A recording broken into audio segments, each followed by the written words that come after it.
Hello guys, welcome to my channel code without complexity. आज हम सॉल्व करेंगे लीड कोड का question number 3147, taking maximum energy from the majestic dungeon. So इस क्वेश्चन में हमें क्या दिया है कि एक मैजेस्टिक डंजन है। दैट मीन्स कि एक मैजेस्टिक दुनिया टाइप्स की थिंग है जहाँ पे कुछ मैजिशियंस खड़े हुए हैं लाइन में। एंड मैं आपको सीधा इम्पोर्टेंट पॉइंट समझाता हूँ। क्वेश्चन एक्चुअली में बहुत घुमा रहा है। तो इम्पोर्टेंट पॉइंट्स ये हैं कि some magicians can give you negative energy and positive energy. Let suppose यहाँ पे हमारे पास मैजिशियंस हैं एंड बहुत सारे मैजिशियंस लाइन में खड़े हुए हैं। उनके पास, किसी के पास पॉजिटिव एनर्जी है, किसी के पास नेगेटिव एनर्जी है। तो क्वेश्चन में कह क्या रहा है कि हमको एक कर्ज जो मिला है कि हम किसी भी मैजिशियन के पास जाएंगे तो हम एक के बाद एक एक नहीं जा सकते। हमको एग्जैक्टली के की कुछ वैल्यू मिलेगी। यहाँ पे हमें के की वैल्यू दी होगी। लेट सपोज के की वैल्यू 1 है। दैट मीन्स कि अगर हम इस वाले मैजिशियन के पास गए तो अब हम अगले मैजिशियन के पास डायरेक्ट 2 पे जा पाएंगे। या फिर अगर हम इस पॉइंट पर हैं तो हम अगला मैजिशियन हम इस पे जाएंगे। तो यहाँ पे हमको ये कर्ज मिला हुआ है कि आप ट्रांसपोर्ट हो जाओगे सीधा मैजिशियन आई प्लस के पास। सो ये प्रोसेस बार बार रिपीट होगी जब तक कि आई प्लस के आउट ऑफ बाउंड नहीं हो जाता। आई प्लस के आउट ऑफ बाउंड हो जाएगा तो हमारी वो प्रोसेस खत्म हो जाएगी वहाँ पे। एंड हमको कोई एक स्टार्टिंग पॉइंट चूज करना है जहाँ से हॉप कर करके हम अपना जो आंसर है वो मैक्सिमम निकाल पाए। हर मैजिशियन कुछ ना कुछ हमें एनर्जी दे रहा है, पॉजिटिव या नेगेटिव, एंड हमें वो एनर्जी को मैक्सिमाइज करना है यहाँ पे। मैक्सिमाइज। सो हमको ऐसा स्टार्टिंग पॉइंट चूज करना है जहाँ से हम के वैल्यू के साथ हॉप कर करके मैक्सिमाइज कर पाए अपने आंसर को। एंड हमें क्या रिटर्न करना है? Maximum possible energy you can gain. That means कि कितनी मैक्सिमम एनर्जी हम गेन कर सकते हैं वो हमें रिटर्न करना है। एंड यहाँ पे नोट करना क्या है कि when you reach a magician you must take energy from them whether it's negative और पॉजिटिव। या फिर पॉजिटिव हो या तो नेगेटिव हो, आपको एनर्जी अपने आंसर में मैक्सिमम नाम के वेरिएबल में स्टोर करना ही पड़ेगा। तो हॉपिंग कैसे होगी यहाँ पे? लेट से ये हमारे पास इंडेक्स दे रखे हुए हैं 0 से 8 तक। देन इफ अगर के की वैल्यू 2 है तो आप 0 इंडेक्स से सीधा 3 इंडेक्स पे जाएंगे, 3 इंडेक्स से सीधा 6 पे, एंड 6 से सीधा आउट ऑफ बाउंड हो जाएंगे। एंड इन इंडेक्स पे जितनी भी हमें एनर्जीज दी होगी हमें उसको अपने किसी भी वेरिएबल, सम नाम के वेरिएबल में स्टोर करते जाना है, वेदर इट इज पॉजिटिव और whether it is negative. If अगर हमने 1 से स्टार्ट किया तो 1 से स्टार्ट किया, के की वैल्यू 2 है तो हम डायरेक्टली 4th इंडेक्स पे जाएंगे, एंड देन 4th के बाद सीधा 7th पे, एंड 7th के बाद सीधा आउट ऑफ बाउंड हो जाएंगे यहाँ पे। एंड अगर हमने 2nd इंडेक्स पे चालू किया तो 2nd से सीधा 5th पे, 5th से सीधा 8th पे, एंड अगला जो हॉप होगा वो सीधा आउट ऑफ बाउंड हो जाएगा यहाँ पे। तो आप समझ गए कि आपको हॉप कैसे करना है। अब हम एग्जाम्पल देख लेते हैं यहाँ पे इसका। एग्जाम्पल में यहाँ पे वैल्यू दी हुई है 5, 2, -10, -5 एंड 1, एंड के की वैल्यू 3 है यहाँ पे। तो लेट सपोज कि अगर हम 5 से स्टार्ट करेंगे तो 5 के बाद जो अगला हॉप आएगा वो सीधा आएगा यहाँ पे। 3 वैल्यू दी हुई है ना, तो अगला हॉप आएगा सीधा यहाँ 5 पे। तो हम क्या करेंगे कि हमने लेट सपोज एक आंसर नाम का वेरिएबल बना लिया। इनिशियली हम 5 पे थे तो हमने 5 स्टोर करा लिया, एंड जब हमने +3 किया तो हम -5 पे पहुंच गए यहाँ पे। एंड -5 पे पहुंचे तो हमने इसको भी स्टोर करा लिया, अपने आंसर में ऐड करा लिया। एंड जब हम अगला हॉप मारेंगे तो सीधा आउट ऑफ बाउंड हो जाएंगे। तो हमारा जो टोटल आंसर आया वो 0 आया। तो ये अब 0 अभी तक का हमारा मैक्सिमम आंसर है। एंड लेट सपोज अगर हम 2 से स्टार्ट करते तो 2 पे स्टार्ट किया हमने तो हमारा आंसर में कितना स्टोर हो गया? 2। एंड देन 2 से अगला जो हॉप मारेंगे वो जाएगा 1 पे, तो हमने यहाँ पे +1 कर दिया। एंड जो अगला हॉप जाएगा वो आउट ऑफ बाउंड हो जाएगा यहाँ पे। तो हमारे पास टोटल आंसर कितना जनरेट हुआ? 3। तो 3 अब तक का हमारा मैक्सिमम आंसर है। एंड देन उसके बाद हम अगला हॉप अपना चालू करते हैं 10 से, -10 से -10 किया, यहाँ पे स्टोर कर लिया अपने आंसर में। अगला हॉप सीधा आउट ऑफ बाउंड हो जाएगा ये। तो हमारा जो अभी आंसर निकल आया -10 आया, लेकिन वो मैक्सिमम से हमारे छोटा है तो हम अपडेट नहीं करेंगे उसको। लेट सपोज अब हम -5 पे खड़े हैं, -5 से हमने सीधा हॉप मारा तो आउट ऑफ बाउंड हो गए एंड हमने अपने स्टोर कर लिया आंसर में -5। क्योंकि ये हमारे मैक्सिमम से छोटा है तो हम इसको अपडेट नहीं करेंगे एंड अगले आगे बढ़ेंगे।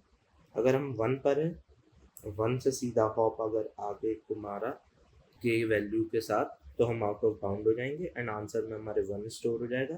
क्योंकि हमारे पास मैक्सिमम आंसर अभी भी 3 है तो हम यहाँ पे अपडेट नहीं करेंगे इसको एंड सिंपली आउट। अब हमारा एरे ख़त्म हो गया है यहाँ पे, तो हमारे पास मैक्सिमम आंसर कितना आया 3, तो हमने यहाँ पे कितना रिटर्न कर दिया 3 हमारे को कौन से पाथ से मिल रहा था 2 एंड 1, ये वाले पाथ से हमको 3 आंसर मिल रहा था। एंड एग्जाम्पल 2 की बात करें यहाँ पे, तो हमारे पास एरे दिया हुआ है -2 -3 -1 की वैल्यू 2 है। हमें आंसर मिनिमम करना है, मतलब एनर्जी जो है वो हमें मैक्सिमाइज करना है, तो हमें नेगेटिव एनर्जी को मिनिमम लेना पड़ेगा, ऑब्वियसली बात है। तो अगर हमें मैक्सिमम आंसर चाहिए, मैक्सिमम आंसर, तो उस कंडीशन में नेगेटिव वैल्यूज़ को हमें सबसे कम जो नेगेटिव वैल्यू होगी हमको वो ही लेना पड़ेगा यहाँ पे। तो लेट्स हम 0th इंडेक्स पे एंड 0 इंडेक्स पे हमने क्या किया कि हॉप मारा अगला 2 पे, तो हमारा जो टोटल आंसर बनेगा वो बनेगा -3। ओके, एंड अगर हम लेट से -3 से स्टार्ट करें तो -3 से स्टार्ट किया, अगला हॉप सीधा आउट ऑफ बाउंड हो जाएगा, अभी भी हमको आंसर मिला -3। एंड लेट सपोज अगर हम -1 से स्टार्ट करें तो अगला हॉप सीधा हमारा आउट ऑफ बाउंड, बट हमारा आंसर -1 आया है जो कि सबसे ज़्यादा मैक्सिमम आंसर है, इसीलिए हमने यहाँ पे -1 रिटर्न किया हुआ है। तो कंस्ट्रेंट की बात करें यहाँ पे, तो कंस्ट्रेंट हमारे 10⁵ तक गए, दैट मीन्स कि आप 2 फॉर लूप का यूज़ ही नहीं कर सकते, TLE आ जाएगा, टाइम लिमिट एक्सीड। तो क्या करना है अब उसके लिए अप्रोच डिस्कस करते, चलिए डायरेक्टली अप्रोच डिस्कस करते हैं, कैसे करेंगे। अप्रोच की बात करें तो लेट सपोज हमारे पास यहाँ पे एरे दे रखा है एंड के की वैल्यू 2 है एंड हम किसी भी इंडेक्स पे जा रहे हैं तो उसकी एनर्जी पिक कर रहे हैं एंड नेक्स्ट हम अगले हॉप पे जा रहे हैं। तो यहाँ पे हम सिंपली क्या कर रहे हैं कि हर इंडेक्स पे जा जाके आगे के इंडेक्स की वैल्यूज़ कैलकुलेट करते जा रहे हैं। यही ट्रैवर्सल अगर हम पीछे के इंडेक्स से करें तो लेट सपोज हम यहाँ पे आगे से कर रहे थे, यहाँ पे 1 की वैल्यू ली 1, देन उसके बाद 2 पे गए तो +2, देन 3 पे गए तो +3 एंड सीधा फिर यहाँ पे आउट ऑफ बाउंड हो गए। बट अगर हम यहाँ पे यही चीज़ पीछे से ट्रैवर्स करेंगे तो हमारा आंसर आएगा -3, अगला गए हम -2, फिर अगला गए हम -1 एंड ये आउट ऑफ बाउंड हो जाएगा। एंड अगर हम हमारा ये आंसर यहाँ पे कितना आया टोटल -6। ये चीज़ अगर हम 3 से चालू करें तो 3,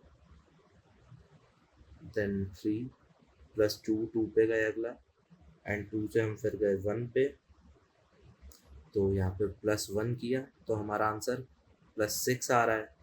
सेम आंसर जो हमको यहाँ पे ऊपर मिल रहा था आगे जाने से, वही आंसर हमें यहाँ पे पीछे जाने से भी मिल रहा है, पीछे से ट्रैवर्स करने पे, अगर हम इस इंडेक्स से ट्रैवल करें तो सेम आंसर है, कोई डिफरेंस नहीं है। ये देखिए, ये 6 यहाँ से भी आ रहा है, ये 6 यहाँ से भी आ रहा है पीछे से। बट पीछे से ट्रैवर्स करने का पॉइंट ये है कि आप हर इंडेक्स पे जाएंगे एंड चेक करते जाएंगे कि हमारे से जो k+2 वाला जो भी इंडेक्स था उसमें वैल्यू कितनी थी। तो यहाँ पे हम क्या कर रहे हैं कि लेट सपोज हमारे पास एक एरे है, यहाँ पे हम एक एरे ले लेते हैं, empty array, and same index का लेंगे जिस इंडेक्स का हमारे पास एरे दे रखा होगा। एंड हम 3 पे गए, 3 पे हमने क्या किया कि इस इंडेक्स पे यानी सेम इंडेक्स पे जाके स्टोर कर ली वैल्यू -3 प्लस हमारे पास लेट से ये नम्स एरे है, तो नम्स ऑफ i + k अगर पॉसिबल है। तो अगर i इंडेक्स ये है तो हम यहाँ पे क्या कर रहे हैं कि अगर इसके आगे का कोई k+k वाला जो भी इंडेक्स है उसमें जो भी वैल्यू है इस एरे में वो ऐड करके लिख दो यहाँ पे नम्स ऑफ i पे। तो यहाँ पे हमारी अभी तो हमारे पास ये आउट ऑफ बाउंड हो जाएगा, ये नम्स ऑफ i + k, तो हम यहाँ पे कोई भी स्टोर नहीं करेंगे वैल्यू, बस सिंपली -3 स्टोर कर देंगे। एंड अब हम थर्ड इंडेक्स पे गए, थर्ड इंडेक्स पे भी हमने सेम चीज़ की, कि अगर 3 plus nums of I plus के अगर पॉसिबल है तो वो दोनों को ऐड करके लिख दो यहाँ पे, बट अभी भी पॉसिबल नहीं है तो सिंपली हमने क्या किया, यहाँ पे 3 लिख दिया। एंड अब हम अपने नेक्स्ट इंडेक्स पे जाएंगे -2 पे। तो -2 पे गए, हमने सेम चीज़ की एंड बट यहाँ पे अब आई प्लस के पॉसिबल है, यहाँ पे -3 आ जाएगा आई प्लस के में। तो हमने क्या किया कि -2 एंड -3 को ऐड करके कितना लिख दिया, -5। तो यहाँ पे हम वैल्यू जो स्टोर करेंगे -5 करेंगे।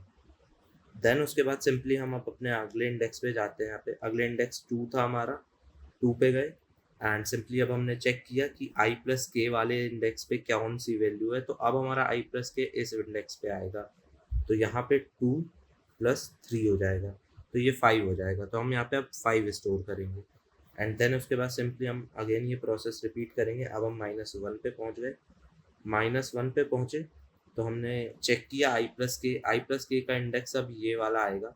तो हमने -1 में -5 ऐड किया, कितना हुआ, -6।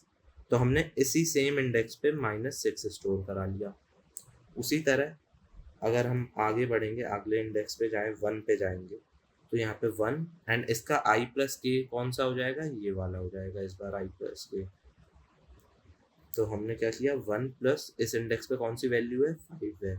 तो हमने दोनों को ऐड किया, 6 किया एंड 6 को हमने इस इंडेक्स पे स्टोर करा लिया एंड यहाँ पे अब ये आउट ऑफ बाउंड हो जाएगा, 0 से पीछे चला गया। तो इस एरे में जो भी हमारे पास मैक्सिमम वैल्यू होगी, सिंपली हम वो ही अपने आंसर में रिटर्न करा देंगे। सो हमारी ये अप्रोच होगी। इस अप्रोच को कहते हैं हम सम फिक्स या सफिक्स सम। सफिक्स सम एक होता है प्रीफिक्स सम, दैट मीन्स कि हम यहाँ पे स्टार्टिंग से कैलकुलेट करते जाते हैं हर एक इंडेक्स की। एंड सफिक्स सम में क्या होता है कि हम पीछे से ऐड करते जाते हैं वैल्यू। तो इट्स नॉट प्रॉपरली सफिक्स सम, हमने इसको अपग्रेड किया हुआ है। सो बट या वो उसी कैटेगरी में फॉल करेगा ये। तो ये रही हमारी अप्रोच। अब हम इसको यहाँ पे सिंपली हमने अब देख तो लिया ही है कैसे अप्रोच करना है इस क्वेश्चन को। तो सिंपली हम सीधा सूडो कोड लिखते हैं इसका।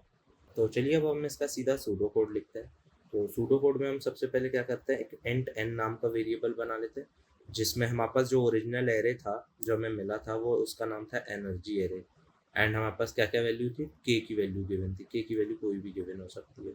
तो हमने क्या किया कि यहाँ पे इसकी लेंथ स्टोर करा ली एनर्जी एरे की, एनर्जी डॉट लेंथ। यहाँ पे लेंथ आ गई हमारे पास। एंड अब हम एक वेरिएबल बना लेते हैं मैक्स आंसर नाम से या मैक्स एनर्जी नाम से, जिसमें इनिशियली हम मिनिमम वैल्यू दे देते हैं यहाँ पे। तो इंटीजर डॉट मिन वैल्यू, यहाँ पे हमने मिनिमम वैल्यू दे दी है यहाँ पे। एंड उसके बाद हम एक एरे बना लेते हैं अपना नम्स नाम से, नम नाम से बना लेते हैं। एंड सिंपली इस एरे का लेंथ कितनी रहेगी, न्यू इंट एनी साइज का रहेगा, सेम जैसे साइज का हमारा एनर्जी एरे था उसी साइज का रहेगा। एंड सिंपल अब हम एक सिंगल फॉर लूप का यूज़ करते हैं। फॉर लूप का यूज़ कर लिया, इंडेक्स आई से जाएगा, आई कहाँ से चालू होगा, n-1 यानी लास्ट से। एंड आई कहाँ तक जाएगा, greater than equal to 0, i decrement होता जाएगा। हम मतलब पीछे से चालू कर रहे हैं, 0 तक आ रहे हैं यहाँ पे।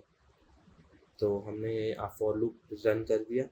अब हम इंट करंट वेरिएबल में हमारे पास जो भी करंट एनर्जी दी हुई है हम उसको स्टोर करा लेते हैं कि हमारे पास करंट एनर्जी कौन सी दी हुई है।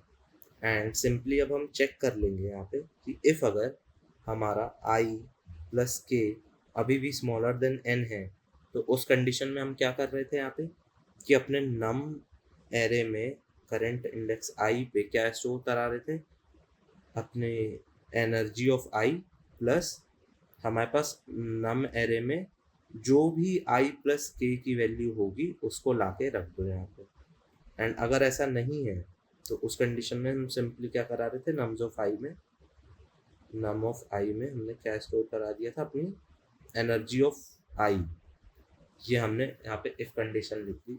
एंड लास्ट में क्या करेंगे कि हम या तो फॉर लूप लगा के मैक्सिमम आंसर कैलकुलेट कर सकते हैं, या तो फिर यहीं पे हर आइटरेशन पे कर लेते हैं कि हमने अपने मैक्स एनर्जी को अपडेट कर दिया, मैथ डॉट मैक्स फंक्शन लगा देते हैं, तो ये हो जाएगा हमारा max energy comma num of I, कि हमारे पास मैक्सिमम एनर्जी अभी तक की कितनी हुई है, हमने इसको अपडेट कर दिया है।